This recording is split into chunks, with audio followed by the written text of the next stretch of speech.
This is Singles Exchange. Let's talk, let's hang. This is Singles Exchange. Singles Exchange.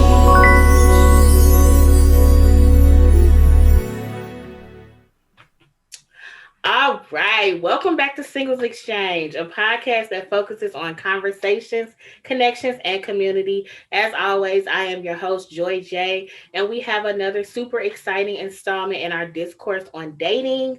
Before we get started, we're going to go through the preliminaries. You know the drill. Be sure to like, share, and subscribe to Singles Exchange on Facebook, on Instagram, on YouTube, and whatever your podcast streaming platform is. Also, I am rocking my Singles Exchange gear. We still have some t-shirts in black and in white. So grab them while they are still here because they are running out. And we're going to go ahead and get started. We have some super special guests, and I am going to let them introduce themselves and then we'll get started. Cool. Go ahead, babe. Ladies. I guess I'll introduce myself. My name is Tameka Jones. I am on the staff for Singles Exchange, so you may have seen me in some other videos. But I am here with my wonderful husband, Skip. And we are here for this episode of this series. So yeah. And my name is Skip Jones, and I am here on the Singles Exchange episode. Excited. Yes.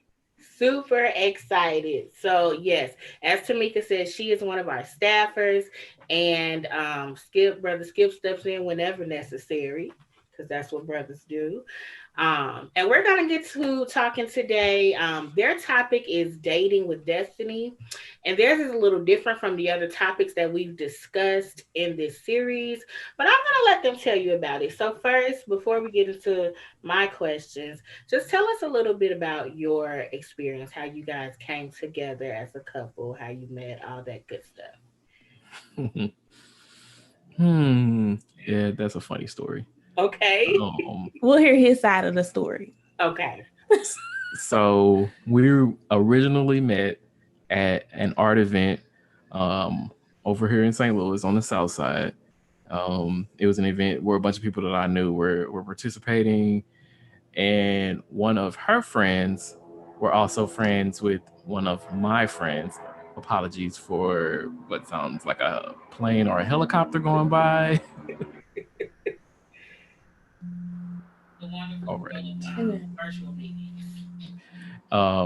Yeah, so one of her friends were friends with one of my friends, and they introduced us. And we were outside and we were just chatting, talking about the different things we were interested in. We were both into design, creative stuff. I was in school for design at the time. She was out of school, freshly out of school. And yeah, we were just, kind of chilling, hit it off. I distinctly remember, it was funny because I remember I told her this and she didn't believe me that I remembered this, but I distinctly remembered this navy pea coat that she had on while we were outside, and it was like a super random detail.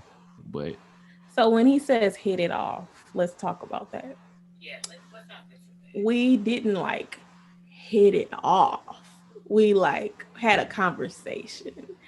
He might have thought we hit it off, but I was just like, oh, creative guy, this is cool. Wasn't interested, but was like, oh, another creative friend. He's a graphic designer. I just got back home from school. He might have some things I need to know. So, I was like, okay, another friend to have. This is great. So we became friends. Yeah, we became friends. We talked a lot through Twitter for a while. Yeah, that's how we really got kind of cool with each other, was just random tweets and stuff. And this was links. 10 years ago. This was 2010. Yeah. So it was these days. Yeah, it was Twitter and Skype. Yeah, Twitter and Skype. Yeah, we were talking on Twitter, then we started talking on Skype just as friends. Mm-hmm. Yeah, at one point I was actually dating someone else while we were friends, and I was telling her about it. Her name is Old Girl. Oh Lord, why you gotta go there? Her name's Old Girl. Her name's Old Girl. But yeah, and she was telling me all this stuff like, yeah, you need to leave her alone. Like she sounded crazy. It was just funny because we were just homies, and so like we were just talking how like homies do, and another thing we used to always do a lot was share music. Yes. And one day she shared this album with me called The Stuyvesants, and I was listening to it, and I was talking with another one of my homies. Shout out John.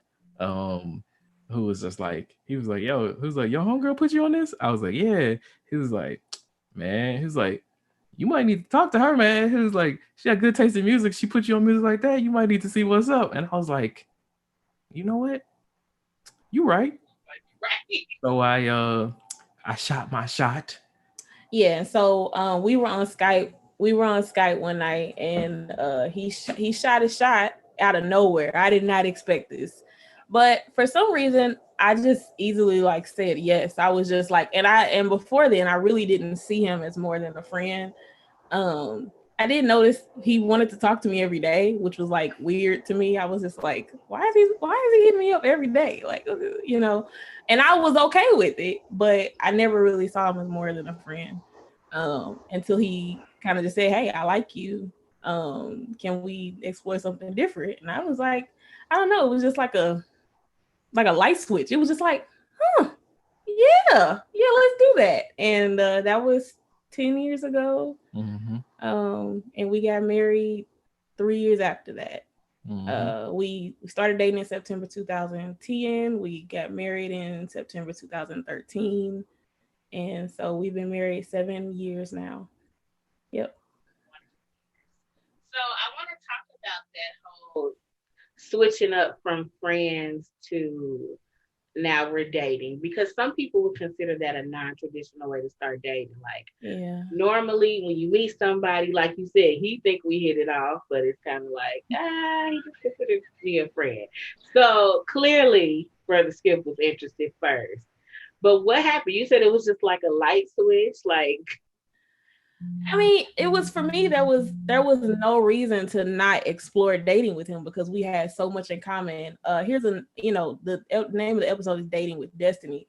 Another thing that he did not mention is that we're both very much church kids. I'm a pastor's Mm-hmm. kid, and he's a fifth generation Church of God in Christ kid. And yeah, he got real deep roots in Kojic, and we did not know each other as kids, but we had ministers who knew the both of us as kids. So when they saw us dating, they were like, "Oh, of course y'all are dating," So there, it was always set up this way. You rarely meet people who have kind of this mashup of interest and faith, with creativity and all kinds of random stuff. Joy, you know me, I'm very random in my interests. So to meet somebody like that, it felt there was no reason for me to be like, no, I don't want to. No, no, of course this is something I want to explore. It kind of was like, why didn't I think about this sooner? So yeah. okay. So clearly you got married, dated, you got married, and now you have a family.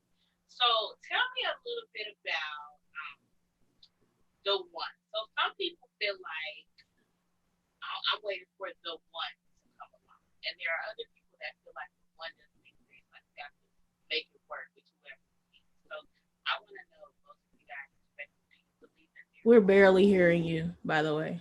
Oh no! Oh wait, Well, there now we now I can are. hear you. Now we can hear you, but you were like phasing in and out. But yeah, we can hear you now. Okay, so what I was asking was, um, some people believe that there is like a one person. You know how people say, "I'm waiting for the one to come along," and then there are other people that's like, "Well, the one doesn't exist. You could match with anybody. You could be close to anybody. You have to choose to make that relationship work."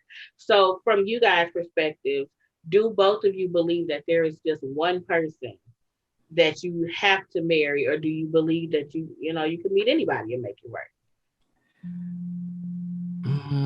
Okay, so we may have different views We're on gonna that. we might have slightly different views on that. Okay. Go, no, You go should ahead. go. You should go first. No, you go first. I went first last time. Okay. Um.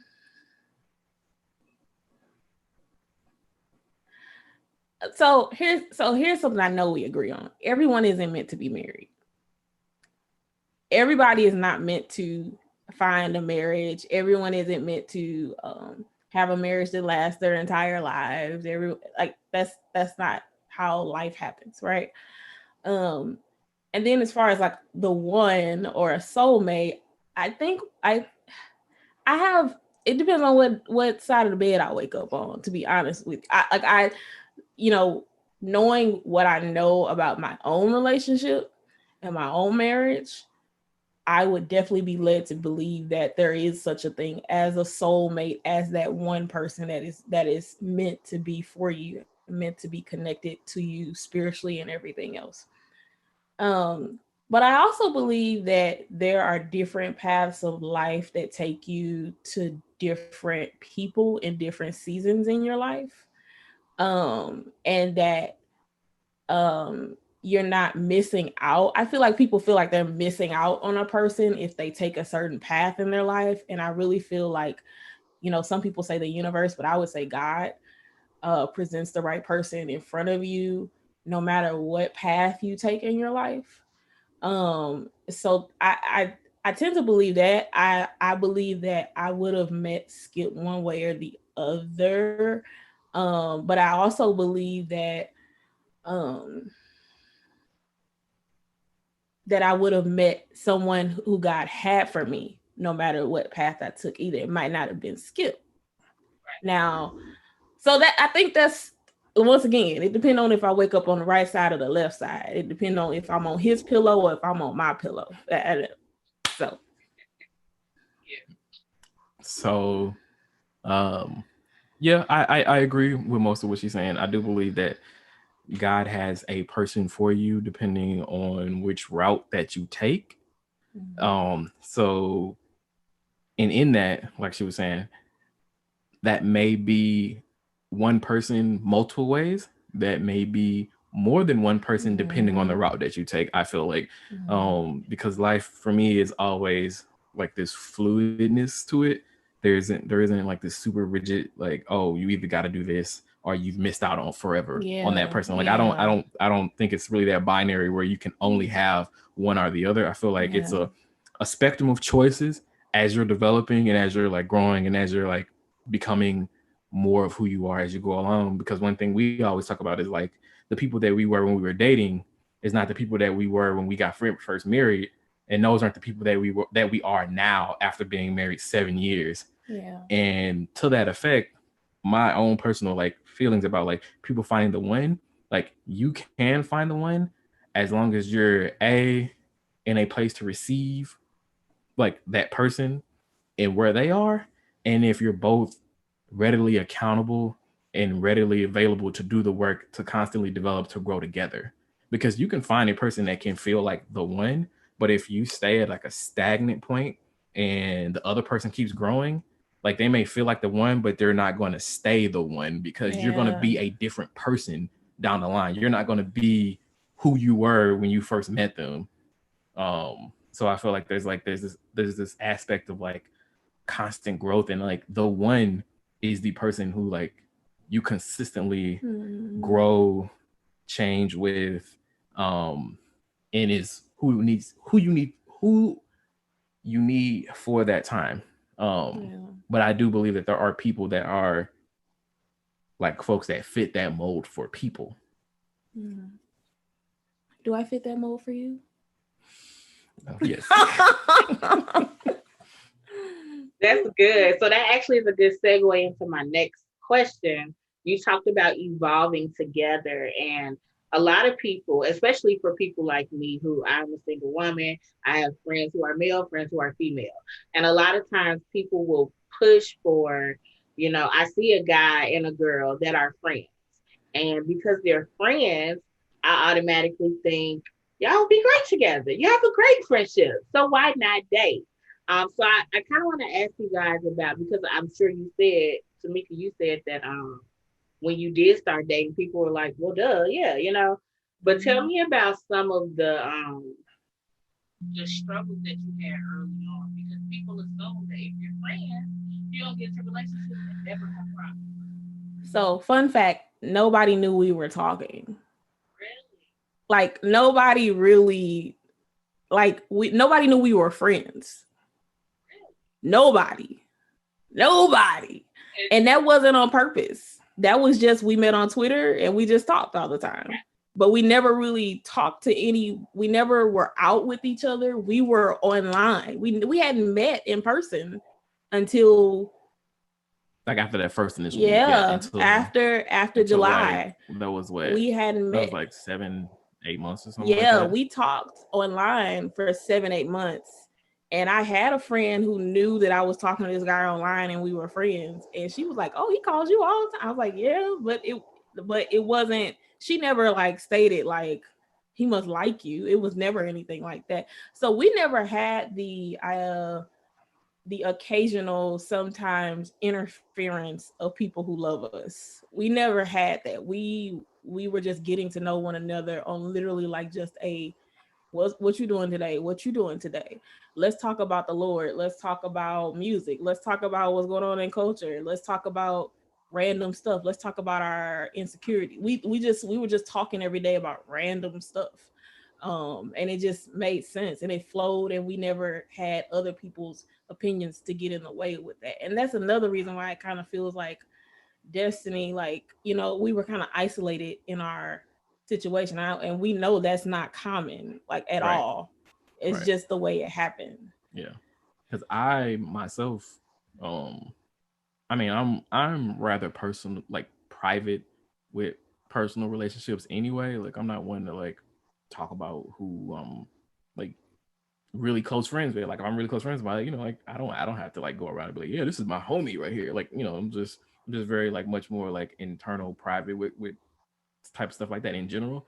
So even people who were like really close friends of mine, they knew I was talking to Tameka a lot, but they didn't know like at what level. They just knew like, oh, hey, this is a person that like he's good friends with. Like he's talking to them all the time, chilling, And as far as like other like family or other people seeing, since we weren't really like out together, there wasn't really like a visible aspect to it. So to a degree, it kind of insulated us and let us develop without external interference, which kind of helped because then we could just really get to know one another without other people's like input. Because like I was saying, like when my homie told me about saying like because of the music suggestion, that was much further along after we had been talking and had been cool for like months in, like when she dropped the Stuyvesant thing, and I was like telling them, yeah, my homie gave me the link to that, and he was just like, your homie? He was like, she a girl? I was like, yeah, man. He's like,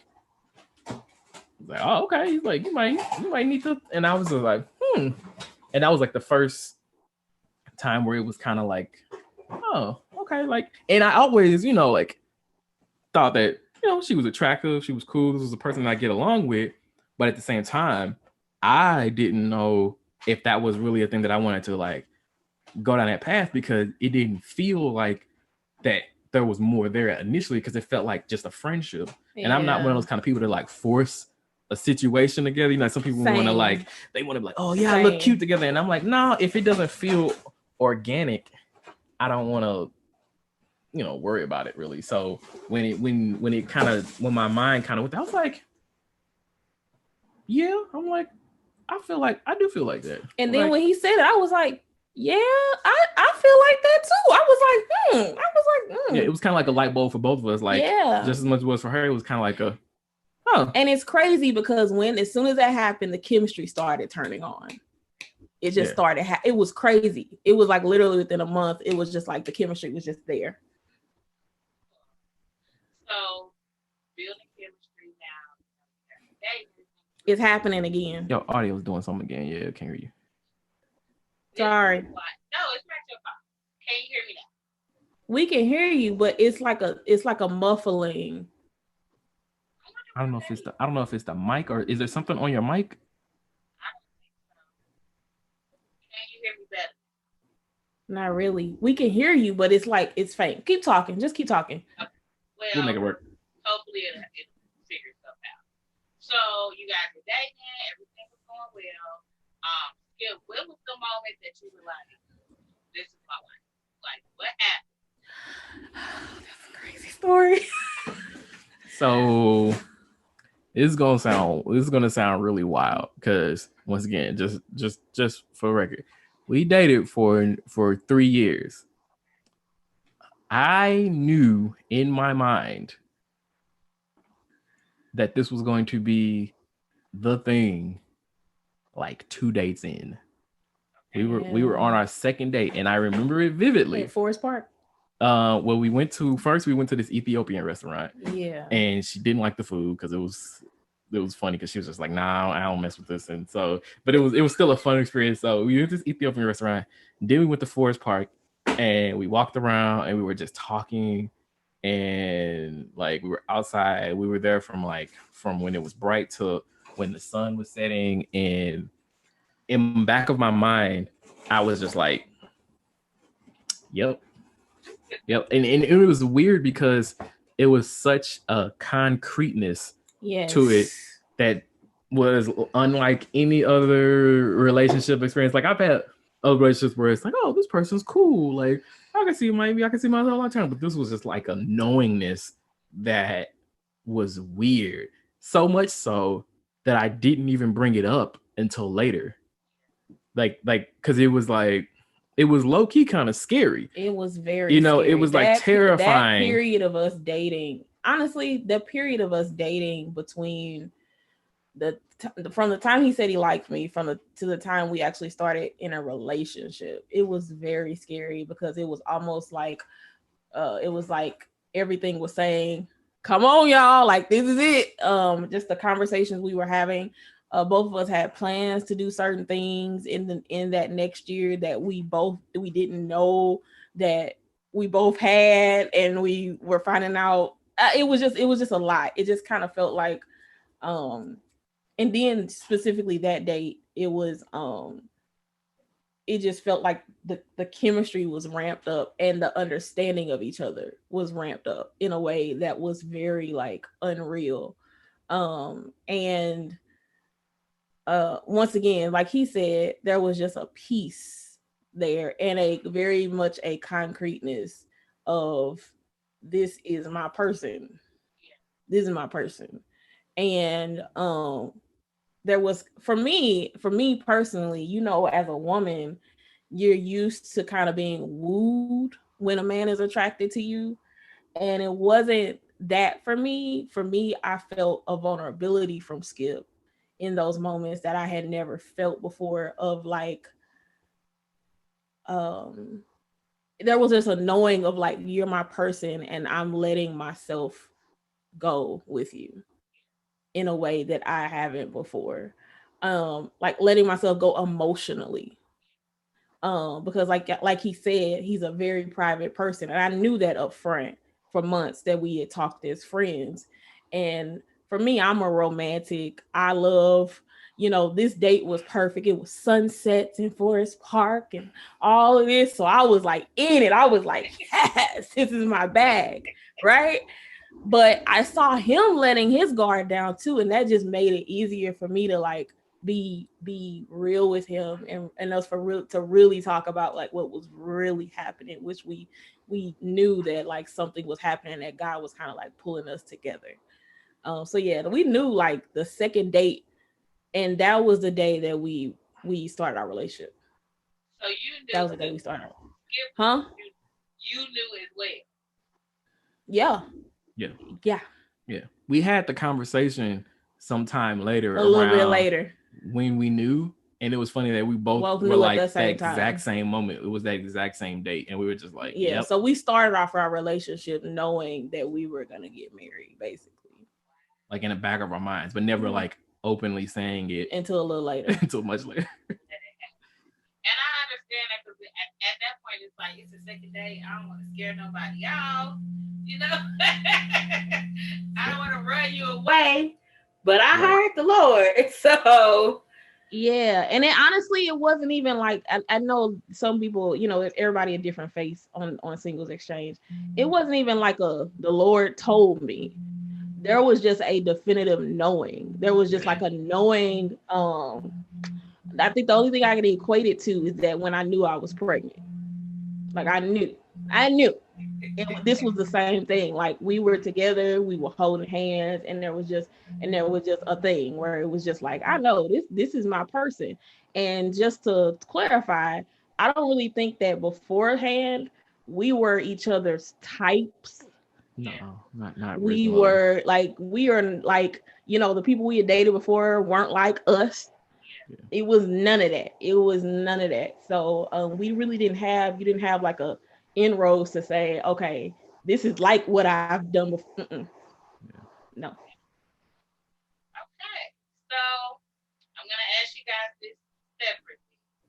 Skip, tell me what advice would you give to somebody who is in a similar situation? They have a friend who is just a friend, but now they're thinking that they want to pursue more. What advice would you give to somebody? The advice that I would give, I can't give direct advice to timing because that's difficult. But I would very much give the advice of being open and honest and transparent about how you feel. Like if you if you feel a certain way and you start to develop that, I would say don't let it linger too long. Cause like for me, once that feeling like actually became like a real thing for me, I would say it was only like a week or two before I was just like, all right, I'm gonna let her know. Because beforehand, it was still at that like I was seeing her as a friend stage, and then it's like as soon as like my paradigm kind of shifted a little bit, I was like, oh wait, I'm interested in her. I'm like, I need to tell her because for one, I was like, I need to tell her because I don't want to just let that like sit and then like I'm growing in a place that she doesn't understand. And then, like, oh, I phased out. There we go. And then like, like certain things can happen where like if you're not open up front, you can start to develop certain things, certain feelings. And then if a person isn't like validating how you feel or acknowledging how you feel, you can start to develop animosity, resentment, even. That's what I almost did to you. Remember? What do you mean? After he told me he liked me, he kind of like halfway ghosted me. And I had to write him a note and say, look, bruh, I'm feeling you.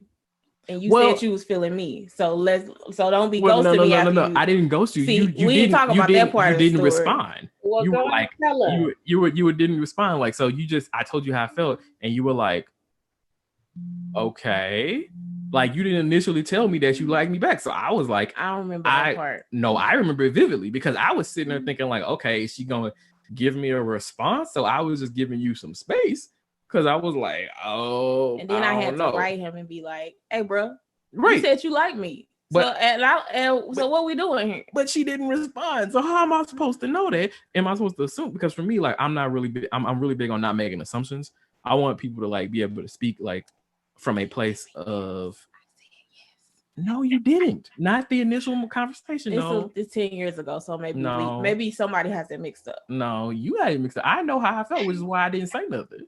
Okay. I was sitting there because I was like, okay, she didn't really respond, so I don't know if this is means I'm text her. You like how did that conversation go? Well, it just went flat. At least for me on my end, it felt like it went flat. So I was just kind of like, all right, I don't want to overdo it and then potentially ruin the friendship if she doesn't even like because for me it was like, all right, maybe she don't want to date me, but I don't want to ruin a friendship, so let me pull back and just give her some space. And then when she wrote me that letter, I was like, I wrote a letter, girl, not a note. I wrote a letter. I was like, I had that wrong completely. I'm like, she is interested. It's like it was just that your response to me felt kind of flat at first. So I was like, I don't know what to take this. So I was like, okay, I'm like, I'm not gonna force it. We'll talk about this offline. Whatever. I keep phasing out. All right. But yeah, I would tell somebody to be upfront, honest, and transparent, because you don't want feelings to like develop outside of a person's understanding, and then they wondering why you looking at them crazy because you feeling all strongly and they looking like what happening? Like I thought we was just cool, and you more than cool but you never expressed that and you never verbalized and let them know so that they can even get a chance to respond and tell you how they feel back. And yeah, it's you just honesty and transparency is the best way, because if you do want to move forward, that'll be a good first step in having the experience of having uncomfortable conversations. Yeah, and the worst thing you can get is a no, I'm not feeling you, and then that lets you know that this is not the person for you in this season in your life. Exactly. And again, that might not be person period, that just might be the season. Yeah, this because season in your life. if me and Tameka had tried to date when we first initially met, I don't think that would have worked, because that was not the season for each other. Yeah, for real. I was on one. I was happily dating. I was dating. Okay. I was getting these dinners in. And I'm not mad. So, Tameka, same question. What advice would you give to someone who is in a situation where they have a friend and they hadn't necessarily considered dating that friend prior, but now this friend is interested? What advice would you give to those people? I'm trying to get some different advice. Something else to add to what he said. I think the best thing you can do, Oh, what I disappeared? I think the best thing you can do in those kind of situations is be kind to yourself and not let the pressure of how you feel emotionally for that person get in the way of you not being yourself. Because when we start to have feelings, romantic feelings starts towards someone, a lot of times you try to edit yourself or alter yourself or try to, and this person was your friend all along. This person liked your personality all along. And I think the worst thing you can do is try to kind of tinker and kind of make yourself eligible for that person. And because our friendship, who we are now in 2020, still carries from then. We're friends first. We're friends first, husband and wife second, parents third. That's who we are, but we're friends first. And that's the person you want with you.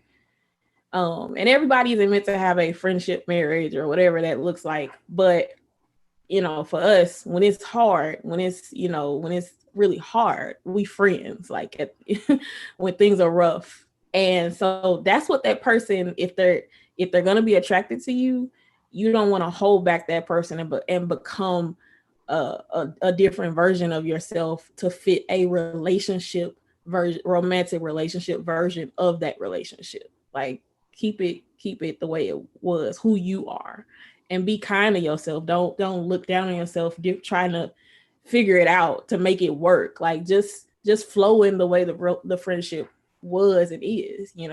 That's what I would say. That's good. Well, that is all the time we have. But thank you, Tameka and Skip. This was a great conversation, and the exchanges hear a lot more from you than they think they do. So thank you as well. To all of our listeners, thank you for tuning in as always. I'm sure you guys have enjoyed our discourse on dating. So give us some feedback. Hit us up on Facebook or on Instagram or YouTube and give us your thoughts on this. Other than that,